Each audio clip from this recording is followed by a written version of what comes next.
Hello YouTube and welcome to Full Dottle, a channel dedicated to tamping topics such as pipes, tobacco, lore, and more. I am your host, the Bearded Briarman, and without further ado, let's get lit.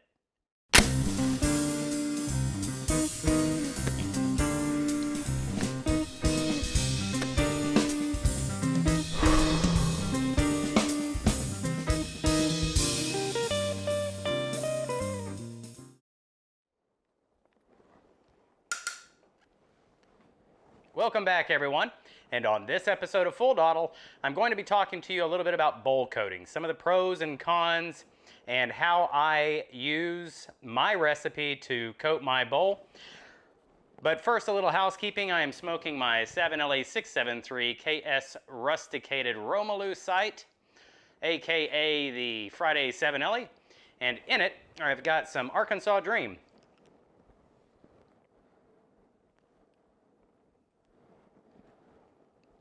Wonderful, wonderful tobacco.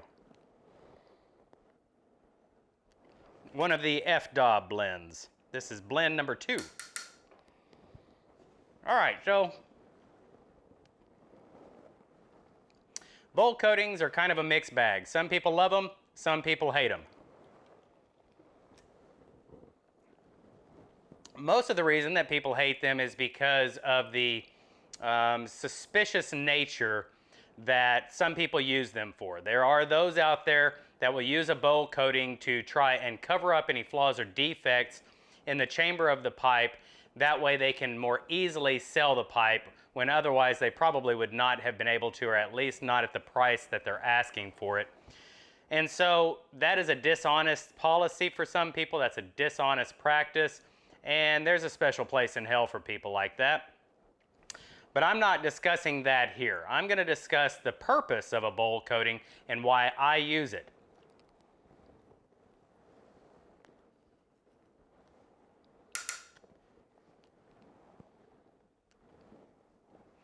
Before I get into why to use a bowl coating and the pros of it, I want to go ahead and discuss the cons.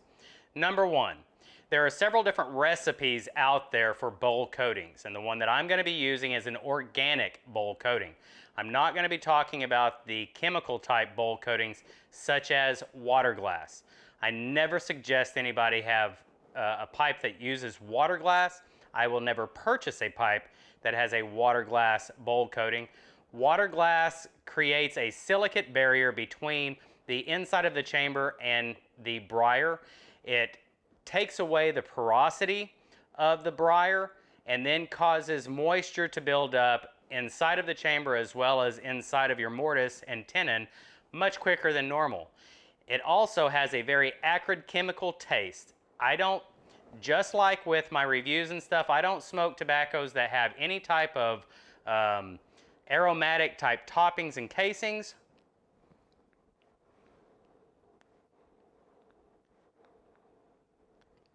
For the same reason that I wouldn't use water glass as a bowl coating. I don't want added chemicals to any of my tobaccos or tobacco products, period. So the type of bowl coating that I'm going to be discussing with you is an organic bowl coating. And I'm not talking about organic like grass-fed or whatever. I'm talking organic as in it's all natural.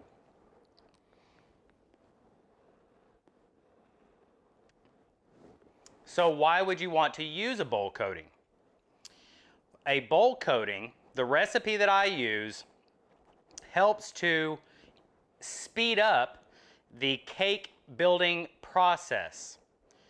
I want to build a cake fast because I'm not one of those people that wants to take a long time breaking in a pipe. I want it to build fast, and I want to give my pipe a little extra protection because I'm a bit of a quick cadence smoker, so I smoke a little bit hot.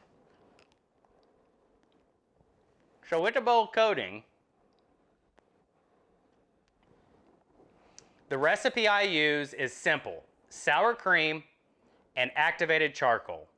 What this does when you coat the bowl, it actually adds a thermal barrier between the tobacco and the combusting tobacco and the briar.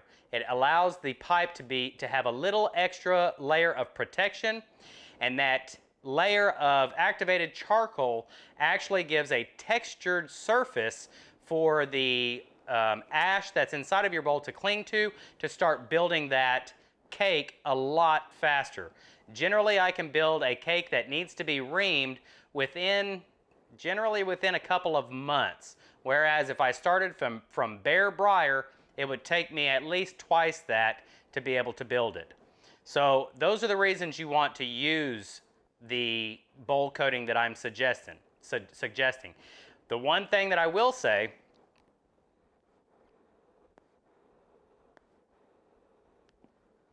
the downfall to the bowl coating that I use, the sour cream does, for the first few smokes, gives a little bit of a sour cream type flavor. It's not offensive to me anyway. It's more just a nuisance because you really want the tobacco. But weighing out the pros and cons, I accept that part of it. So it does give just a little bit of a sour cream type flavor. Aside from that, after you apply the bowl coating, it takes 5 days for the bowl coating to dry thoroughly before you can smoke your first bowl. And so that is also a con. Once you get your pipe, apply the bowl coating, it requires 5 days dry time before you can smoke your pipe. And as we all know, especially those that have PAD, when you get a new pipe, you want to light it up that moment. And you're not going to be able to do that when you apply this bowl coating.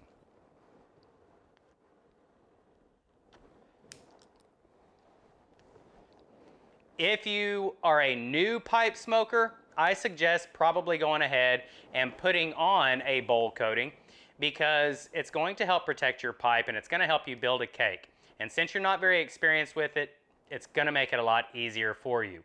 If you're an experienced smoker, well, some people don't like to use a bowl coating because, number one, they like the taste of bare briar as it's starting to char during that breaking in process. And part of the break-in process is almost like a ceremonial process for them. So they enjoy the process of breaking in a pipe because that's part of the hobby for them. That's not really one of my interests. I don't care about breaking in a pipe. If I could buy a brand new pipe that was already broken in, then I would. And I'm not talking about estates. Hypothetically, I'm speaking about actually buy a pipe that was pre-broke in or something. I don't know. My point is, I don't care to break in the pipe. I'm more of a tobacco guy than a pipe guy. I love my pipes, don't get me wrong. I love my pipes, but I want to smoke the tobacco. I'm not trying to make this into some sort of a Japanese tea ceremony. And if you do, that's fine. I totally get it because there are things in my life that I do that with. But smoking a pipe is not really one of those. So, I got my new pipe in. This is the 7LE, I believe it's a 316 KS. That's correct. It's a 316 KS, which is the pot shape. And this particular one, let me put my pipe down. This particular one is the smooth finish. I'm going to butcher the name of this. I looked it up earlier so that I could do this properly, but I believe in Italian it's miele, which is honey. So you can see here,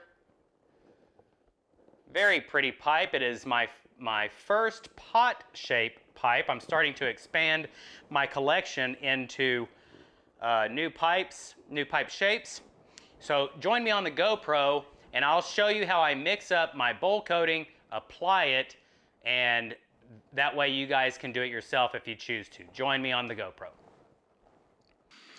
All right, so I've got my setup here. The first thing that I'm gonna wanna do, I always put on some gloves because the activated charcoal can get kind of messy and I don't want it all over my hands.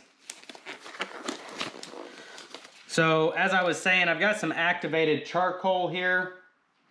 This is, I found this at my local Walmart. They come in capsules. I use Daisy Sour Cream. The only ingredient in this is cultured milk.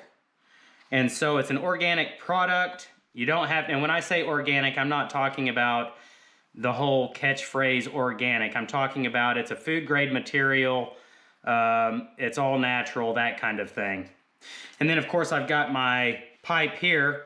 I've got the stem removed, and what I do is I place a pipe cleaner down through the draft hole just to where it's starting to come through. I don't know if you can catch that, but just to where it's starting to come through into the chamber. I back it off until it's flush. The draft hole is flush with the chamber. So now let's go ahead. I'm going to take about 6 of these capsules, and that's really more than I'll need to do this one job. But we're going to take our 6 capsules, and I'm just going to pop them open and dump the contents inside of my bowl.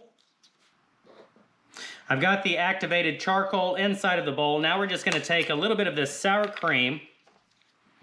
You don't need much.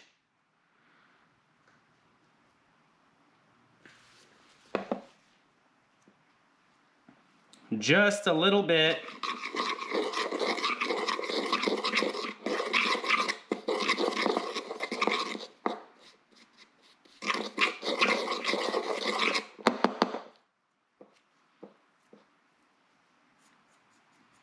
Now I am only using this sour cream for this product.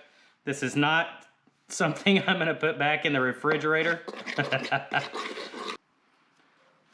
All right, I'm going to go ahead and set this off to the side. You can see that we have a paste.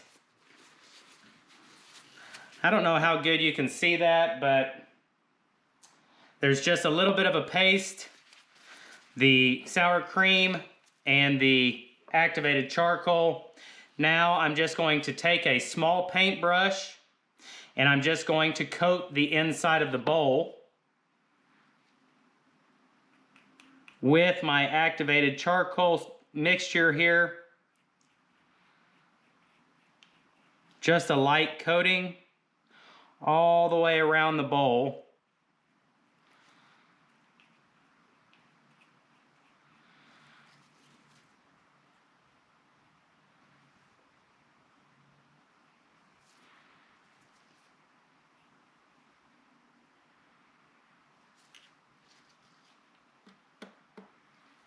Now at the very bottom of the bowl, it's hard to get it where it actually coats it, because as you're doing it, the tip of the bristles are a little more aggressive and they'll start to pull the coating back off. So I'm going to use the handle to kind of daub it in place a little bit and then smooth it out.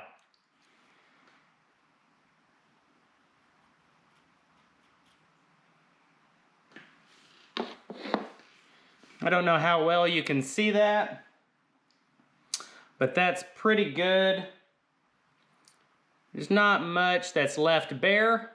Now you can see on the outside, there's a little bit that got on the outside, so I'll just take my paper towel and I'll wipe down the outside. That's all you gotta do. Now I'll take my pipe cleaner and I'll run it through just a couple of times, twisting it to try to make sure that there's none of that that's inside of the draft hole.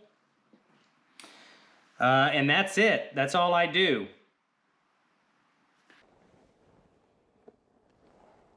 All right, easy as that. That's how I do the bowl coating. Now I have to let it sit for 5 days and dry before I can smoke that new pipe. You can get the activated charcoal probably on Amazon pretty easy, but I got mine at the local Walmart. The sour cream, I use Daisy brand. Just make sure when you look at the ingredients, make sure that it is an all-natural ingredient list. Mine was simply cultured milk. That way you don't have any chemicals going into your bowl, because those chemicals are going to add different types of flavors. So that's going to do it for this episode of Full Dottle. I hope you enjoyed it. If you did, please don't forget to give me a thumbs up. And until the next time we see each other, I bid you farewell and happy piping. Bye, everyone. Have you enlisted in the Full Dottle platoon yet? It's easy, just click the subscribe button. Also, hit the bell icon to be notified as soon as I upload the next episode.